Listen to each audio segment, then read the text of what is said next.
ఆంధ్ర రాష్ట్ర ప్రభుత్వానికి ఏమి చేతనయ్యింది అంటే బిడ్డలకు ఉద్యోగాలు ఇవ్వడం చేత కాలేదు, రైతులు కనీసం నష్టపోతే నష్టపరిహారం ఇవ్వడం చేత కాలేదు, స్పెషల్ స్టేటస్ కోసం కొట్లాడడం చేత కాలేదు, మనది ఇది ఒక రాజధాని అని రాజధాని కట్టుకోవడం చేత కాలేదు, పోలవరం చేత కాలేదు, కనీసం మన విశాఖ స్టీల్ నైనా కాపాడుకునే ప్రైవేటైజ్ కాకుండా కాపాడుకోవడం కూడా చేత కాలేదు, ఒక మెట్రో కూడా కనీసం చేత కాలేదు.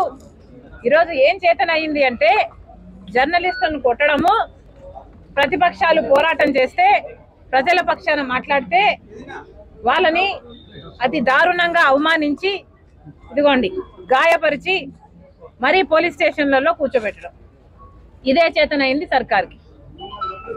మరి మీకు ఎందుకు ఓట్లు వేయాలి అని ఆంధ్ర రాష్ట్ర ప్రజలు అడుగుతున్నారు. నమ్మించి వంచన చేయడం కాదా ఇది అని అడుగుతున్నాం. మీరు అధికారంలోకి రాకముందు మూకుమ్మడిగా రాజీనామాలు చేద్దాము, స్పెషల్ స్టేటస్ ఎందుకు రాదో చూద్దాము అన్నారు. మరి ఇప్పుడు అధికారంలో మీరున్నారు, మీ ఎమ్మెల్యేలు మీ ఎంపీలు ఎందుకు మూకుమ్మడి రాజీనామాలు చేయటం లేదు, స్పెషల్ స్టేటస్ కోసం ఎందుకు కొట్లాడటం లేదు?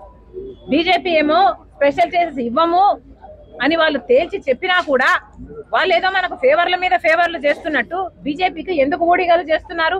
మరి మెగా డిఎస్సీని అదే జగనన్న గారు 23,000 ఉద్యోగాలను భర్తీ చేస్తామని చెప్పి కూడా 5 సంవత్సరాలు గడిచిపోయింది. 5 సంవత్సరాలు భర్తీ చేయలేదు. 5 సంవత్సరాలు గుడ్డుగురాలకు పళ్ళు తోమారు. 5 సంవత్సరాలు కుంభకర్ణులా నిద్రపోయారు. ఒక కాంగ్రెస్ పార్టీ ఈ రోజు కొట్లాడుతుంటే మమ్మల్ని కూడా గాయపరిచి మమ్మల్ని ఎత్తుకొచ్చి పోలీస్ స్టేషన్లలో పెడుతున్నారు.